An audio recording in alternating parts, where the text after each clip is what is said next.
And look at that. It's time for our next panel. Welcome to Sounds of Destruction, making the Unmade Godzilla, I believe is what it's called. It's cut off at the top of my screen.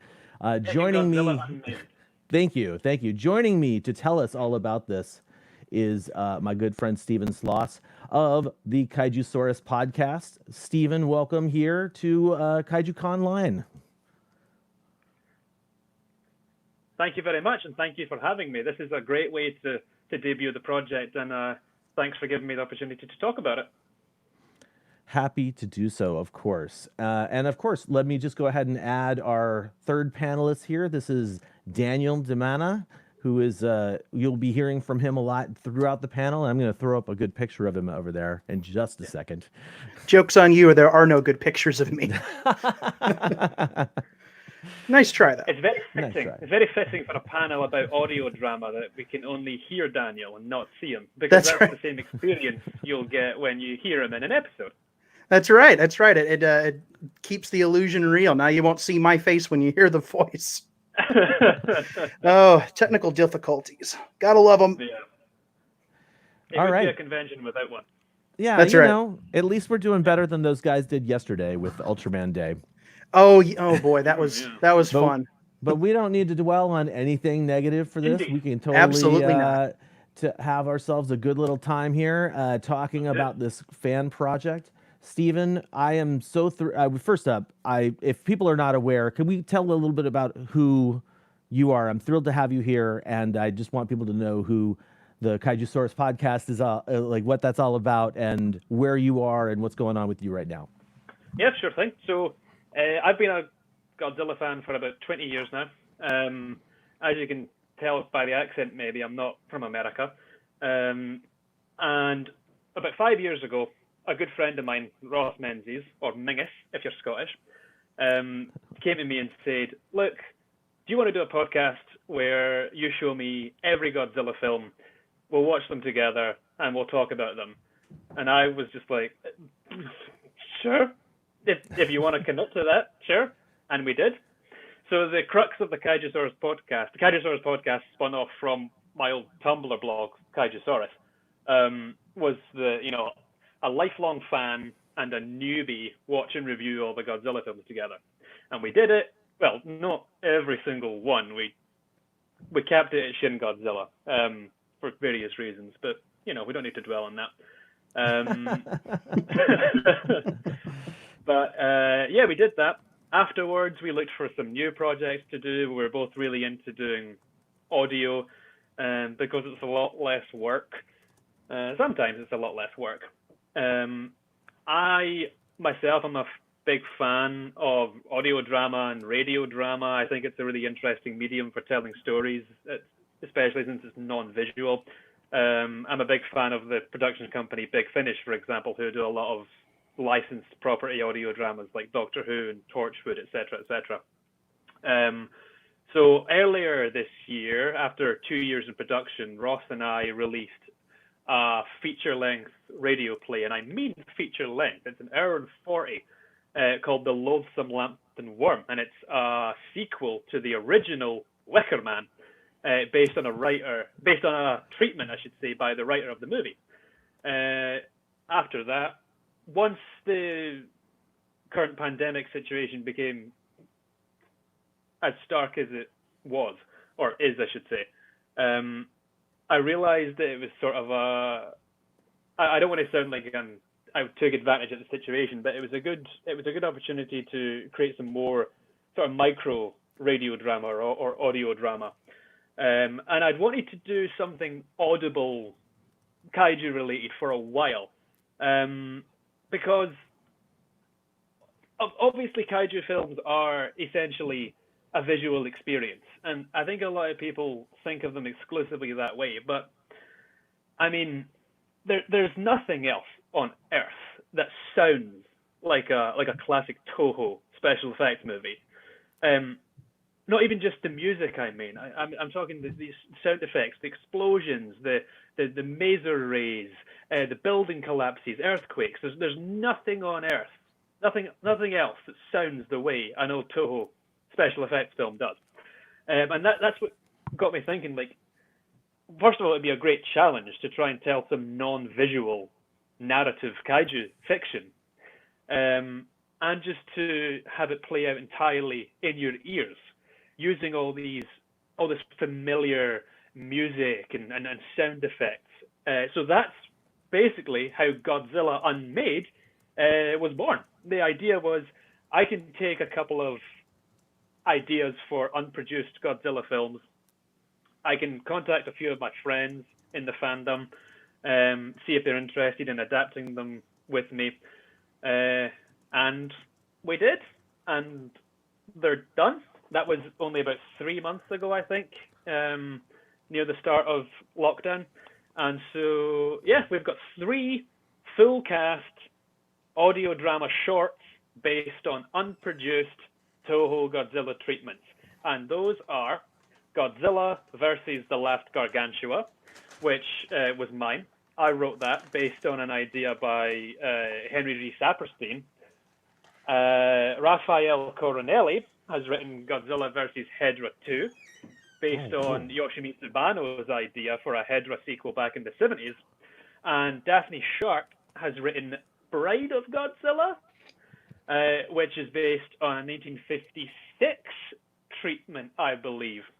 And they're all very, very different. They all sort of represent unique, distinct eras of Godzilla fiction, while all being solidly very much Showa, that sort of thing. So, yeah. Well, we talked about this the other day, man. Like, Yep. I love the idea of radio dramas, and especially as someone who was doing podcasts for so long, it was sort of a no-brainer. And when you reached out to me about trying to do some of this stuff, I was like, oh my gosh, I've been waiting for this call. I've been waiting for your call, Steven.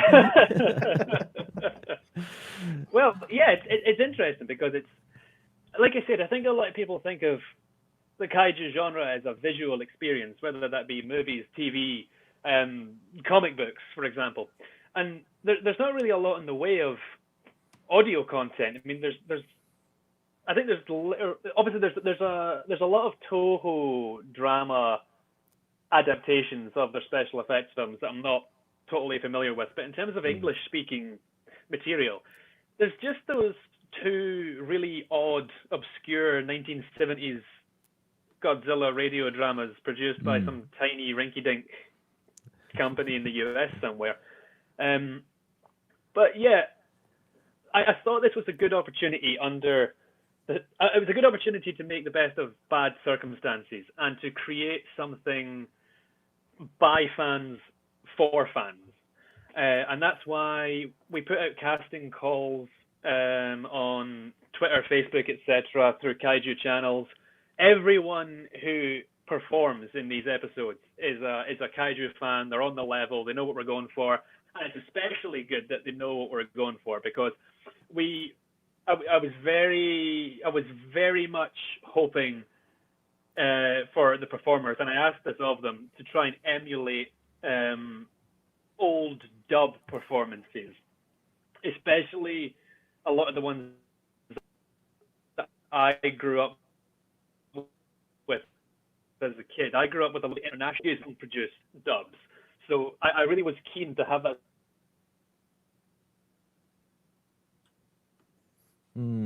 Uh-oh. Getting a little bit of a delay. Steven is coming to us all the way from Scotland. So hybrid. That's where you come in, because Daniel appears in the 3rd episode, which is Daphne's Bride of Godzilla, playing Dr. Shida. And I believe some of the direction I gave Daniel was go for a softer, warmer version of Dr. Mifune from Terror of Mechagodzilla. That's right, Daniel, isn't it? That is right. Yeah. He was in my mind as I was trying to do this, but like a less mad version. Yeah, less better. Because he's not Dr. Shida is not a mad scientist. You know, he's not a bad guy. He's just very, very driven and obsessed. But he's not evil. So I wanted to get the mad scientist intonation down without him sounding like the next word he says is, "And now I will rule the world." Like that doesn't quite. An like, eccentric scientist. He's eccentric. That's a good word for it. So I had Mifune in the back of my head, but maybe at like a 4 instead of an 11. He's not mad. He's just very interesting. Yeah, exactly. So, Daniel, what was it like to try and create a character? Obviously, you had the sort of archetype of the scientist. What was it like to try and create a character without it being visual? If you know what I mean. Obviously, you're familiar with the genre, that sort of thing. But I mean, what was your take on the script, etc.? Well, the first thing is that I'm very familiar with the story that this is based on, because again, I'm going to name drop John LeMay here, because it was absolutely, because Bride of Godzilla is one of those things that floated around on the internet, and some people didn't think it was real, and some people said they had proof. And then when John's book came out, a lot of us, that was our first exposure to what that story, that insane story was like. And so I've read through it. They're both of the drafts of that story, and I kind of got obsessed with it because it's just so bizarre. And it really is bizarre. Yeah, it's so strange. And to think that was just considered for something like the third Godzilla film, I think it was. It would have been the sequel to Raids Again. Yeah, can you imagine going from Godzilla, Raids Again, to that? What kind of precedent is that going to set for the series that early? Exactly. Right? Yeah. I don't want to give too much away, because obviously we want people to listen to these and to go into them fresh. But the original treatment for Bride of Godzilla is, like you said, it's pretty out there. But Daphne's script, Daphne's adapted it, and I'm sure you'll agree, Daniel, Daphne's adapted it in such a way that it feels really, it still has the big bombastic Jules Verne-ish sci-fi elements. Very much so. But Daphne's grounded it in a way that it feels human, and these family and character relationships are at the forefront. And yeah, she's made something very human out of an insanely outlandish story. And that's it's true. She did such an amazing job on that script. And I mean, and it just the story in general, trying to boil it down, because it would have been a full feature-length film, and boiling it down to the essence of how do you maintain the integrity of that original insane idea, and you do it shorter and with no visuals. Like, that's an amazing thing. And she nailed it. That script was so good. And anyway, back to the question you asked before, when I first saw it, that was, well, the character in general, I was like, wow, this is going to be really, really, really fun, because I don't know. I feel like I was probably one of the first people to reach out after I saw the casting call. Like, I saw it. I think you were. Yeah. Real? Okay. You were pretty quick. Yeah. Yeah. It was completely luck based, because I saw it like maybe 3 minutes after you posted it on Twitter, and I was like, oh, I've gotta. I don't know if I'll do it or not, but I at least want to try. There's a ham somewhere inside of me. I've always wanted to try voice acting. I'm not a voice actor, but I've always wanted to give it a shot. So I reached out pretty quick, and when I got the audition piece back, the first thing I thought was, okay, so here's Dr. Shida, and I know the story is kind of set in the 50s, but my mind, again, thanks to Dr. Mifune, defaulted to the 70s. And the first thing I thought was, okay, he has to say Godzilla instead of Godzilla. And then when I read your notes, you put in there, say that. And I was like, oh my, well, that lines up perfectly with what I was thinking. So I wanted to kind of give him a feeling of trying to think of a good word to describe it. Almost like one of the Cinema Shares dubs, where you can tell it was like a 40-year-old guy in a sound booth in Hong Kong. And, it was one of those guys.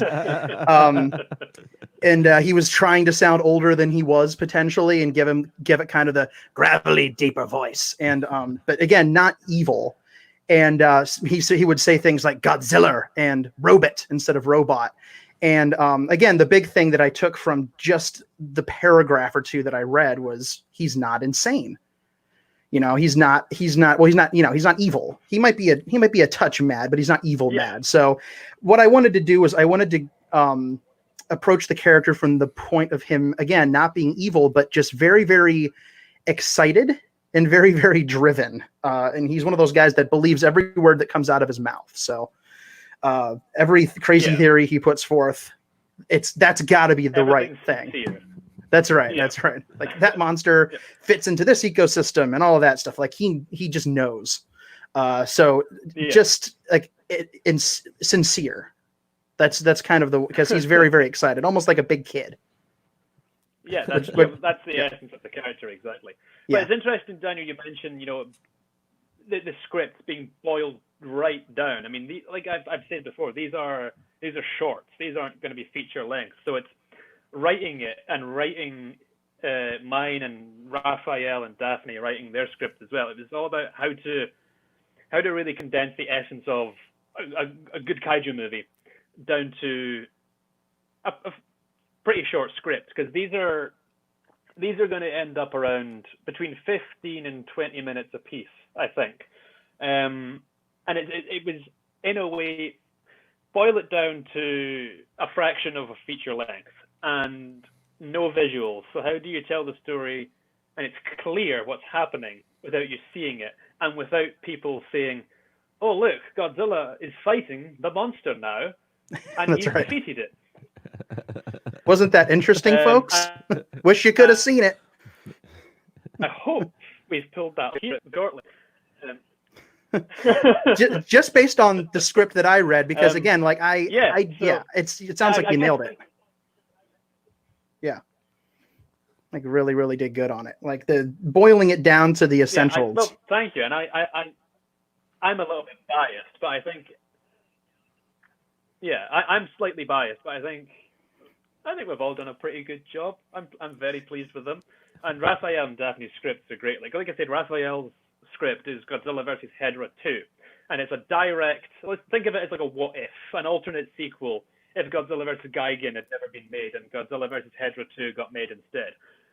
His again, I don't want to give anything away, but it's very Yoshimitsu Banno. It's very very Godzilla vs. Hedorah. Even then, there's a lot of genres at play here. Like Raphael's script feels equally like a 70s Godzilla film and like an Italian horror movie. That's all. Oh, that's cool. That's really cool. Because if I say anything else, it will be giving stuff away. But whereas Daphne's script, like I say, it feels like a 50s Godzilla movie and a Jules Verne story. I think Daphne might actually be watching live right now. Oh, is she? I think so. Pros and Arrows keeps making some comments about the screenwriting process. Oh, I'm gonna have to read all of those later. Hi, Daphne. You did good. You can't see me waving, but I'm totally waving. Waving in spirit. And my piece, Godzilla versus the Last Gargantua. There we go. There she is. There she is. I have a little control over here, Well done. That's awesome. Mine is just a contextualized monster fight, but I hope you enjoy it. You'll hear it soon. The way I think of them is, I wrote mine as if the Godzilla series had continued in the 70s post Terror of Mechagodzilla, and Ishiro Honda kept directing them. Raphael's I think of as an alternate 70s movie with Yoshimitsu Banno back, and Daphne's is the alternate third 50s Godzilla movie, maybe directed by Motoyoshi Oda, or something like that. But so think of them each as sort of what if little shorts, sort of maybe an Ultra Q-ish anthology Godzilla style. And I hope you're able to keep up with what's happening with nothing to look at. Well, we're about 20 minutes into this panel. I'm thinking this is probably a great time for us to debut the Last Gargantua. What do you think, Steven? Let's do it. All right. Yes, let's do it. And enjoy. All right. So what's going to happen is we're going to let this play out on screen in its entirety. We're going to pop off the screen, but after it's over, we're going to come back. And if you guys have any questions, you can go ahead and pop them in the chat, and we'll try and do some Q&A at the end of the panel. And I want to say once again, thank you, Steven, for inviting me to be part of this project, because unmade Godzilla movies being turned into radio-style dramas in today's modern age with electronics recording being so easy. Like, why have we not done this before, right? It's I don't want to toot my own horn, but it's too good an idea not to do. Right? Toot your own horn, Steven. Definitely toot your own horn. You've earned it. All right. Well, Enjoy. Without further ado, here we go, guys. The world debut of Godzilla Unmade's The Last Gargantua. You're listening to a Kaijusaurus Podcast production.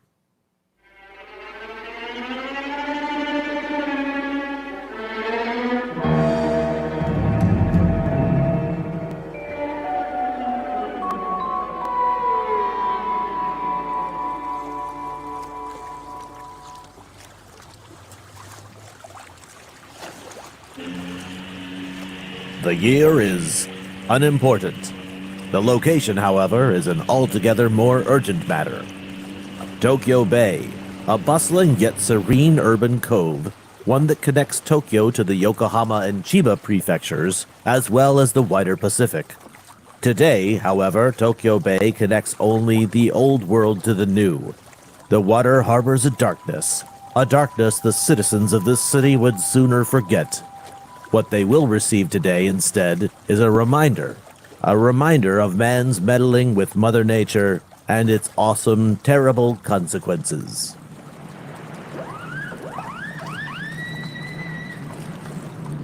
The fishing has been terrible recently. We may as well give up. It's not so bad. Our fortunes will change for the better, I'm sure of it. Let's turn back. Look, what's that? Under the water. Where? Ah! It looks like...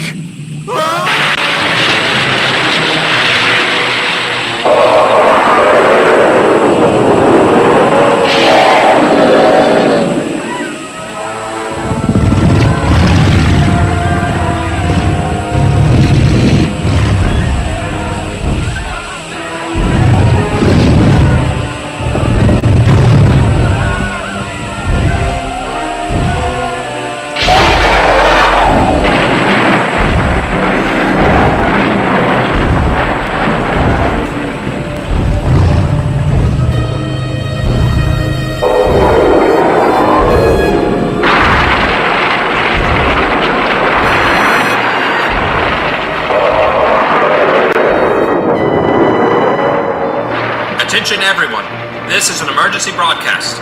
The awful sounds you are hearing are no television spectacle. This morning at approximately 8:15 a.m., a giant humanoid creature emerged from Tokyo Bay, immediately initiating a terrible assault on the city. Not much is known about the monster thus far, but connections are being drawn to Sanda and Gaira, the brothers Gargantua, that ravaged Tokyo some years ago.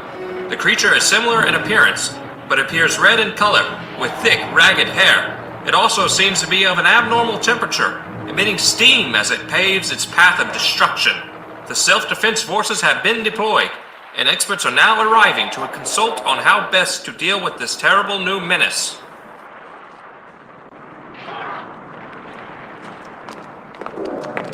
General, these are the experts you requested. Ah, Dr. Stewart, Dr. Tagawa. Thank you for arriving at such short notice and under such awful circumstances. We're trying our best to repel this creature, but as you can see, we're a little out of our depth. Any assistance or advice you can offer would be appreciated. I understand you both have experience of a similar creature. Well, experience is a funny way of putting it, but sure. This new monster does bear a certain similarity to the Frankenstein creature we raised in our lab. Yes, but Paul, our Sanda, was a gentle creature.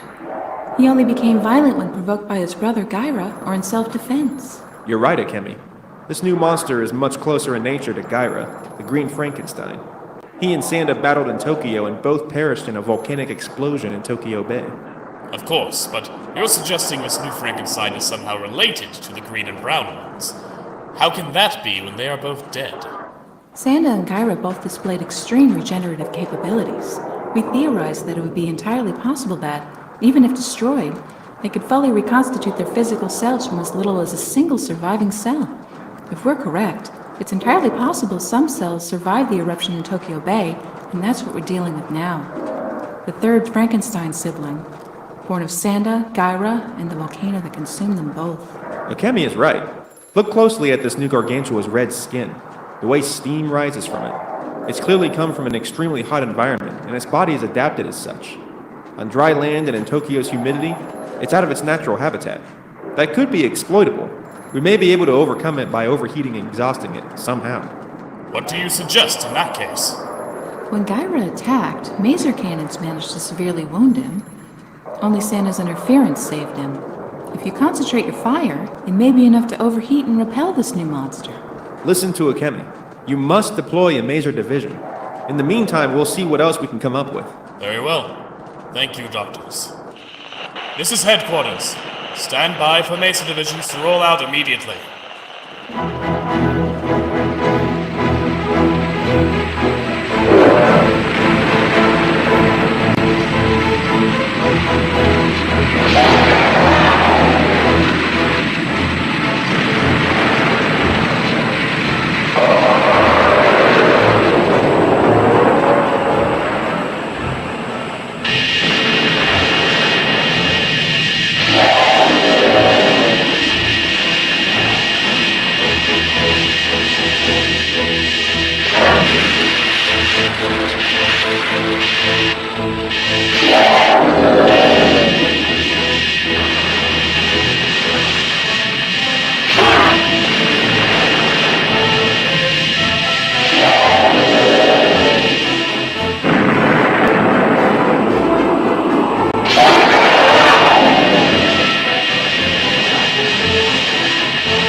Meanwhile, on Monsterland, in the faraway Ogasawara Islands,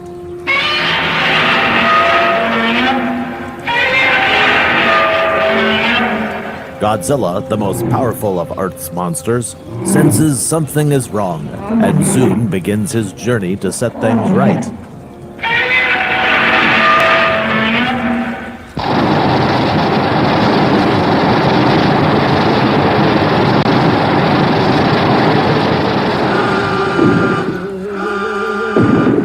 This is Monsterland Security calling the Japanese mainland. Godzilla has broken through our defenses and is on course for Tokyo. Is anyone receiving? Repeat, this is Monsterland Security calling the mainland. Godzilla is heading your way. This is Monsterland Security calling the Japanese mainland. Godzilla has broken through our defenses and is on course for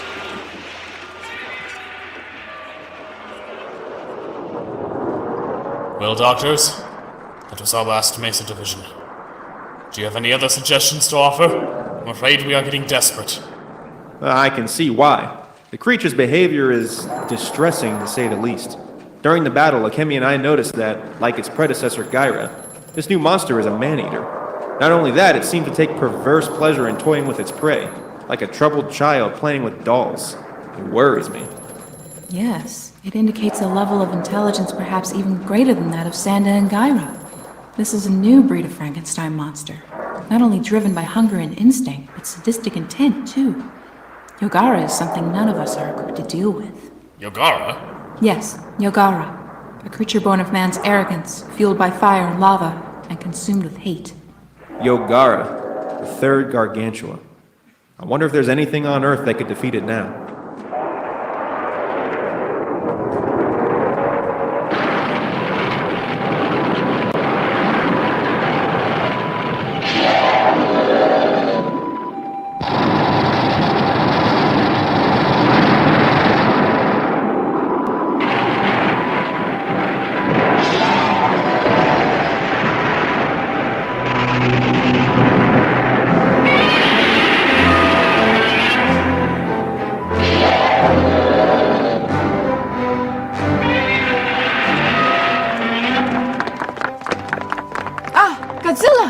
Godzilla, of course.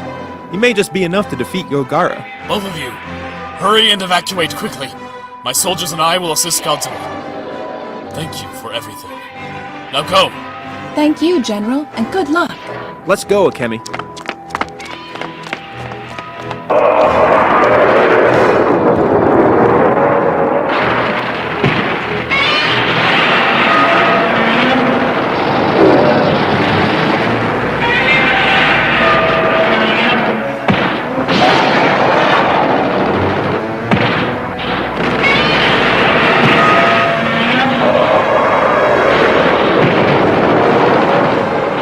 I'm here in the Minato Ward in the midst of the Second War of the Gargantuas as the terrible monsters engage in mortal combat.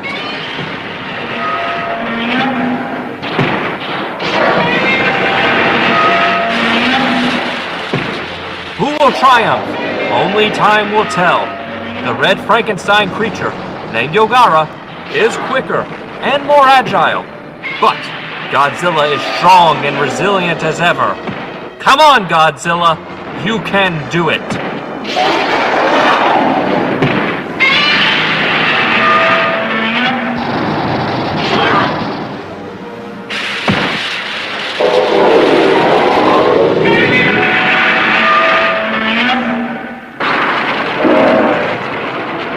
Oh no!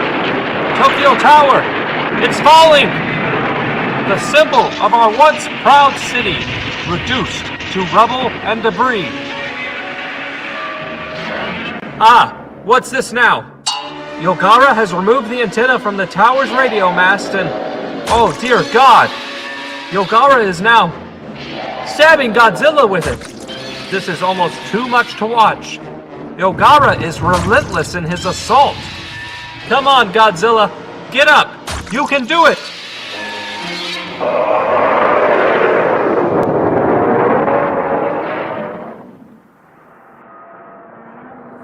We'll be alright, Akemi. I'm sure Godzilla will win. I know, I'm certain too. It's just... this new monster, Yogara, is unlike anything we've seen before. Gyra was unfriendly and savage, but Yogara is something else entirely. It frightens me. You scared of a monster? After all we've been through together, I didn't think that was possible. I know. But it's not so much the monster itself that scares me, but the implications of its existence. Its cannibalistic nature is frightening, too. It's half human, yet a man-eater. What can it all mean? I don't know. Let's hope we survive to find out. Right now, it all rests on Godzilla.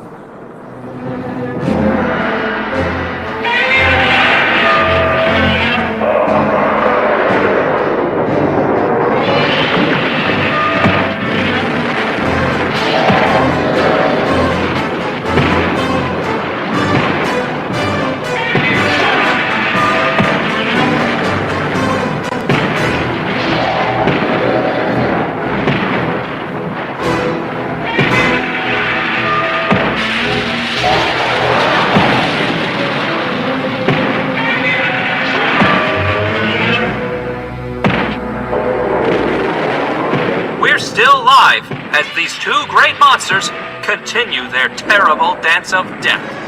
Godzilla is spitting atomic fire at Yogara, and he's not stopping. Yogara appears to be absorbing the heat somehow, but yes, it looks like he can't take anymore. Steam and smoke is rising from his monstrous body, and Yogara, the Frankenstein monster, is on his knees. Godzilla, king of the monsters, is triumphant. What will become of Yogara now? Will he find a new home on Monsterland, or will... Yogara! Its head! It's gone! Ladies and gentlemen, this reporter is lost for words. Suffice to say, Godzilla is victorious once again.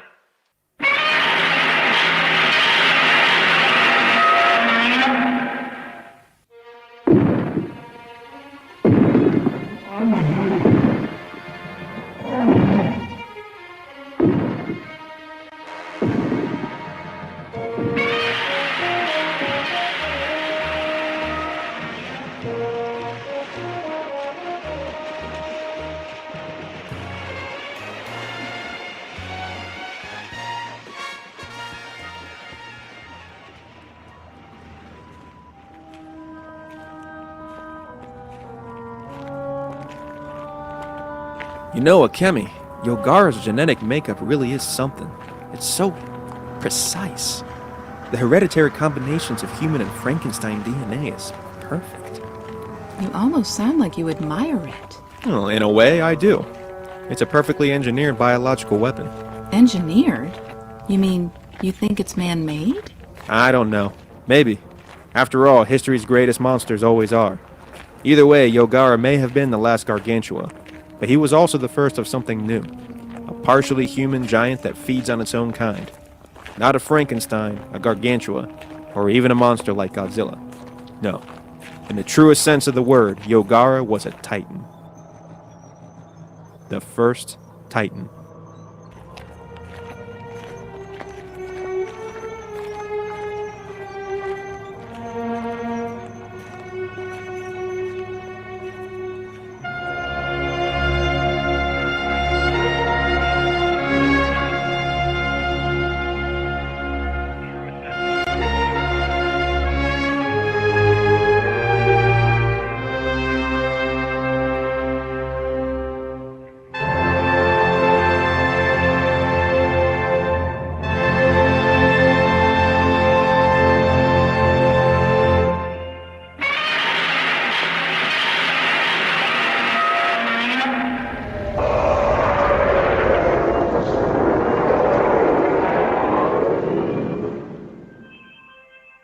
You have been listening to Godzilla Unmade, Episode 1, Godzilla vs. the Last Gargantua. Dr. Paul Stewart was played by James Olaya, Dr. Akemi Togawa by Shannon Sarr, GSDF General William Cope, Newsreader and Monsterland Security Officer Christian Nichols, Narrator Kyle Yount. The Kaijusaurus Podcast is produced by Steven Sloss and Ross Menzies. Cover artist Dylan McGuire. Edited and written by Steven Sloss. Based on an idea by Ruben Berkovich and Henry G. Saperstein. Special thanks Laura Sloss, Christian Gonzalez, and Space Hunter M. Godzilla and all associated characters are the intellectual property of Toho Company Limited. This audio drama is fan-made and is not affiliated with Toho or any other associated parties. It is strictly non-profiting and made for entertainment purposes only. And that's us. There you go. Oh my gosh, you guys. Wow. First up, may I just say, Steven, that was amazing. Absolutely fantastic. That was unreal, man. Unreal.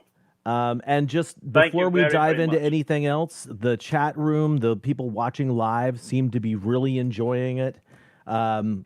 It looks like there's a ton of great comments in there. In fact, there's too many for me to roll back and highlight. But I think this is a great point right now for us to sort of just say, if you guys have some questions for us, I will do my best to sort of cherry pick some and throw them up on screen. But yeah, really, absolutely, flawlessly, fantastically done. Thank you. And I'm so happy to be a part of it. Yeah.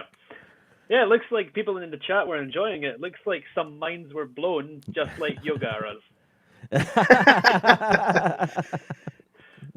Couldn't resist, sorry. I've had that one lined up. Nice. Hoping it was received well so that I could say it. Well, so I got a question. You said that you have how many is it? 3 or 4 of them already? Three already done? Yeah. Fantastic. Are you, with the reception you're seeing here right now and with your own personal feelings about what you've done so far, is this something that you're like, wow, this is a process I would never do again? Or are you thrilled with it enough that you would like actually start looking at some of the other unmade Godzilla titles or unmade Kaiju titles to do some more radio dramas? Well, in all sincerity, I did plan this. I did think of this from the start as a sort of one and done sort of deal, a sort of a unique project given the unique circumstances it was produced under. Mm-hmm. But never say never. Never say never. That's the kind of guy I am. Yeah.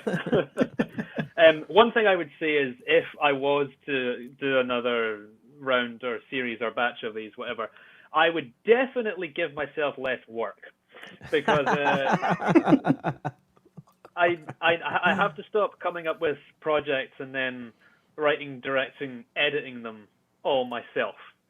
Well, there's other writers on this one, obviously, but yeah, I give myself too much work on my project. So if anyone out there is a good audio editor and maybe wants to do more Godzilla Unmade one day, give me a shout. There you go. Very nice. All right, so just one of the first questions I saw came from Nathan from the Monster Island Film Vault podcast. He's wondering, where'd you get the music and sound effects? Well, the music is all archival Toho music. All the music in mine is Akira Ifukube, and all the sound, half of the sound effects are Toho sound effects. We just got them from some of the old Toho sound effects CDs. Kyle, you actually hooked me up with some of those. Always happy to share. Yeah, and Space Hunter M on Twitter helped me with some others. So a lot of them are just Toho monster explosion, the Maser Cannon, etc. sound effects ripped from those CDs, and the other half is just sound effect bundles that I've acquired over the years, stuff I've used on previous projects. If you're interested in doing radio drama, you have to have a big library of sound effects, because you never know what you're going to need a sound effect for. My wife got a little bit concerned when my search history was just full of oh no, bone crunching sound effects, flesh ripping sound. But yeah, and another good source is BBC sound effects, Acropolis. So yeah, lots of different sources for the sound effects. Matthew Bazell is asking, besides undertaking the audio production of unmade projects, might you be undertaking the creation of new and original ideas? Which you sort of kind of already answered a little bit, but... Yeah, well, it's difficult because these ones are... These are sort of original as well, because my one, Godzilla versus the Last Gargantua, is from the idea from Ruben Berkovich and Henry G. Saperstein that they had in the 70s of, having Godzilla fight a Gargantua creature from the War of the Gargantuas. But that's as far as that concept went, as far as I know. So it was just that core concept. Godzilla fights a Gargantua monster, and then I just did whatever I wanted to do around it. Same with Raphael's. Raphael's, all we really know about Godzilla versus Hedra 2 is that it was, Godzilla fights Hedra again, and it takes place partly in Africa. Other than that, Raphael's is pretty much an original work as well. But, in terms of making original stuff, again, never say never. It's not really something I've thought about, to be honest. All of my audio drama work so far has been pretty specific in that I've adapted unproduced film treatments. I did that with The Loathsome Lantern Worm, and I'm doing that now with Godzilla Unmade. And I guess I more enjoy the challenge of that, adapting something that was written for a different medium into something else entirely and seeing how it translates and if you can still make the story work, and especially make the action work when it was written visually but it will be produced audibly. So, I'm going to give another non-committal answer. Probably Perfect. not, but never say never. All right. Just a quick thing, real quick.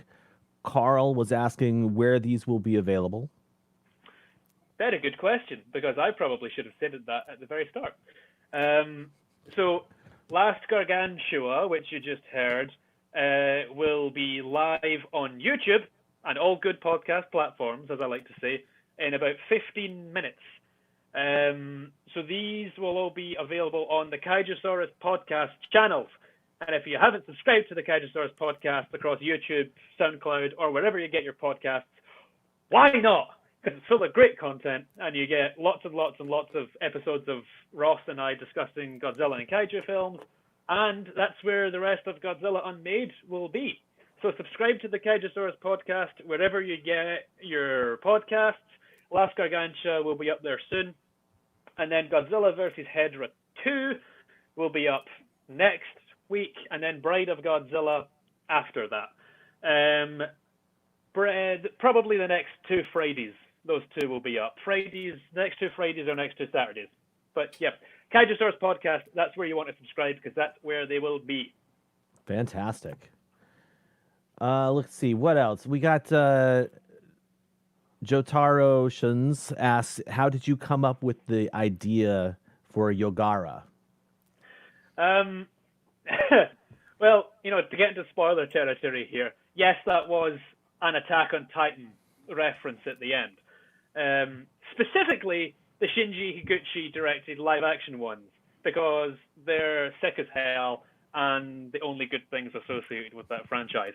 But the idea of tying in Toho's Frankenstein and Sanda and Gaira, the Gargantuas, into that sort of Attack on Titan mythology was just, it's one of these things that's just it's too fun not to do. Especially given, the end of the War of the Gargantuas is pretty open-ended. They speculate that, these things can come back as long as little as a single cell survives. And then, what's to stop all these hundreds and thousands or even millions of Gargantuas appearing around the world? And then it's that's just Attack on Titan. So that's sort of where Yogara came from. And you can see that reflected in Dylan McGuire's excellent artwork for the episode. I asked him to make Yogara look like a hybrid of the Toho Gargantuas and the live-action movie Attack on Titan creatures, and you can see it. He did an amazing job. It looks like a perfect hybrid of those 2 elements. So that's where Yogara came from. It came from a desire to marry the mythology of 60s Toho with Shinji Higuchi's Attack on Titan. And that's why he does horrible stuff like eating people. And I know Gaira did that as well, but this is a little bit more sadistic. And there's hints throughout it, there's steam rising from its body, things like that. And even your line, Kyle, I didn't even realize when I wrote this, or maybe I wrote it subconsciously, talking about how humanity will receive a reminder, or a grim reminder. That's literally, I think, the Attack on Titan anime opening. So, yeah. Kudos to you if you saw that coming in the first 1 minute, which I know some people did. I think a lot of people definitely picked up on the Attack on Titan link there, for sure. Yeah. We did get Big Grim is asking, what is the best way to get in touch? I guess if there's maybe audio things that they would like to help you out with, how do people get in touch with you if they want to get involved with upcoming projects? Sure thing. Well, you can get me on Twitter. You can send me a direct message on Twitter at Steven, just spelled the way it's spelled right there with a V, at Steven Scrivello, Scrivello. Steven Scrivello, all one word. Or the Kaijusaurus Podcast is on Facebook, and you can message us there as well. Fantastic. Well, you know what? That was pretty much perfect. We are at the 50-minute mark. Steven, Thank you for being here, Danielle, excuse me. You're older now, so I got to call you by your adult name. my adult name, yeah. Your adult name. You've been calling me Danny forever. You can call me whatever you want. Just don't call me late for dinner. Oh, okay. Yeah, there you go. Kyle, thank you very much for having me and giving me the opportunity to debut the first episode. It's been a real pleasure, so thank you. 1,000% thrilled to do so. I really am glad that these people got to see it. I invite both of you guys to go back afterwards, like maybe later today, and check out the video because you'll be able to see all the live comments while it was playing and stuff. I'm definitely going to be doing that. All right. Well, thank you guys all for watching live. Thank you guys, Danny and Steven, for being here. We're going to go ahead and take off. The next panel is actually not on the KaijuCast channel. I'm going to post it here in the comments. It's on the Monstrosities vlog channel. Those guys are going to be doing a sort of tokusatsu basic starter kit panel. And then we'll be back here at 1 p.m. Pacific with Linda Miller and Carl Craig Q&A panel podcast kind of thing going. You don't want to miss it. All right, guys. Thank you so much for watching. Thank everybody for checking this out and continue to share. Please continue to watch and please continue to enjoy Kaiju Conline all weekend long. Later on, John A. Bye-bye. See you guys.